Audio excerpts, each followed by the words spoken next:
नमस्कार दोस्तों, OCN network में आपका स्वागत है। मैं हूं ओमकार चौधरी। मेरे साथ आज 3 खास मेहमान जुड़ रहे हैं।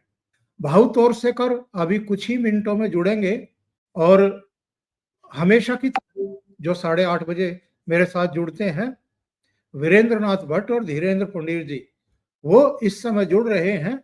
तो उनके साथ चर्चा को शुरू करते हैं और भाऊ भी 2-4 मिनट में जुड़ जाएंगे, फिर उनसे भी चर्चा करेंगे।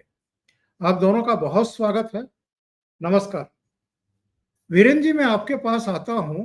मैं ये जानना चाहता हूं कि भारत का जो मकसद था, क्या उसको हम अचीव करने में कामयाब रहे? देखिए, जिन लोगों को अगर अगर निराशा हो रही है तो केवल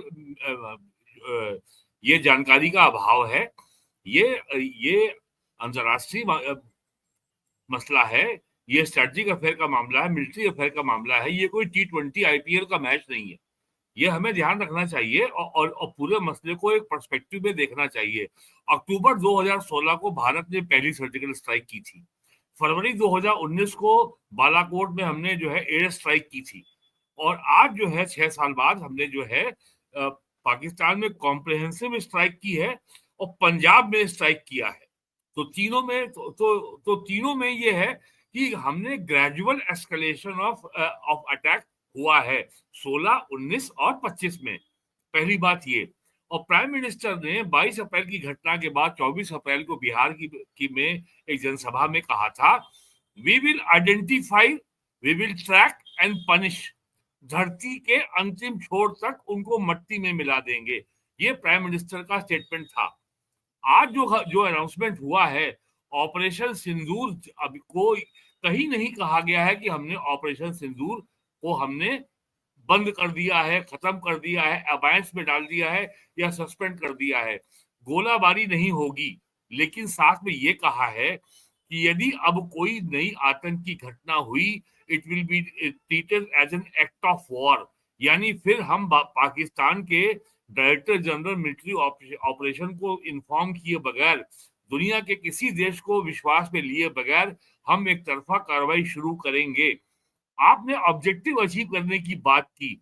78 साल के इतिहास में पहली बार हुआ है कि भारत की सेना ने इतना जो पंजाब जो कि पाकिस्तान का गर्भगृह का जो गर्भ है, जो पंजाब का दिल है, हार्ट है, उसमें घुस करके मारा है।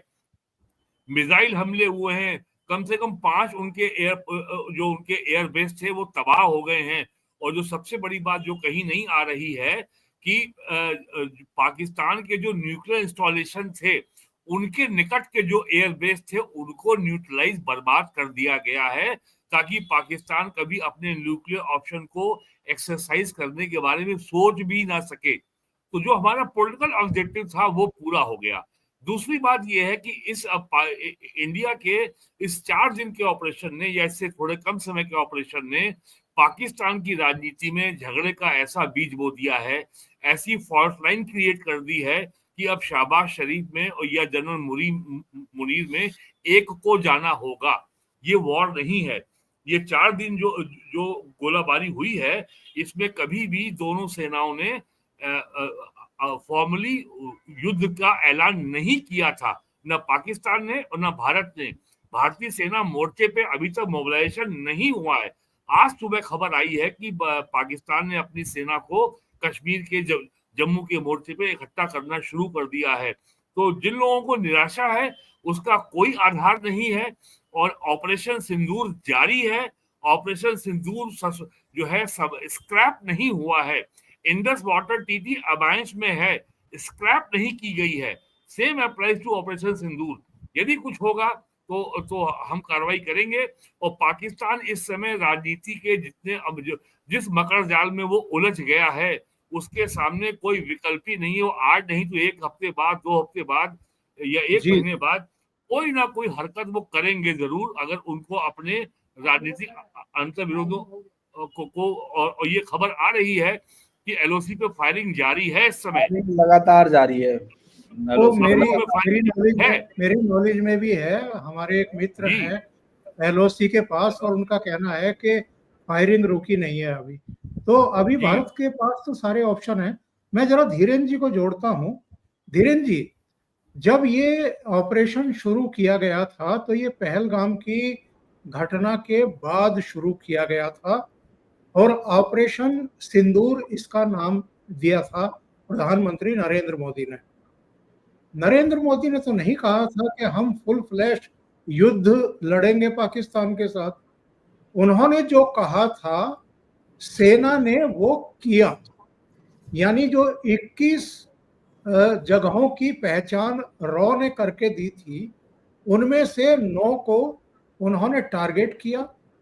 उनके आतंकवादियों के मुख्यालय, ट्रेनिंग सेंटर, रिक्रूटमेंट सेंटर, वो सब उड़ाए। ये जानकारी मिली कि 100 से ज्यादा आतंकवादी ढेर हुए हैं और आज ही ये जानकारी मिल गई कि उनमें ऐसे भी थे जिन्होंने हमारा 814 जो वो था एयरलाइंस का विमान कंधार ले गए थे, उसको अपहरित करने वाले भी इन मारे गए आतंकवादियों में शामिल थे। युद्ध तो पाकिस्तान ने बाद में हम पर थोपने की कोशिश की, जब हमारे नागरिक ठिकानों पर उन्होंने अटैक करने शुरू किए, ड्रोन से, मिसाइल से और अपने जहाज यहाँ भेज करके। तो ये तो हमें उसका जवाब देना था जो पाकिस्तान ने हम पर थोपा था।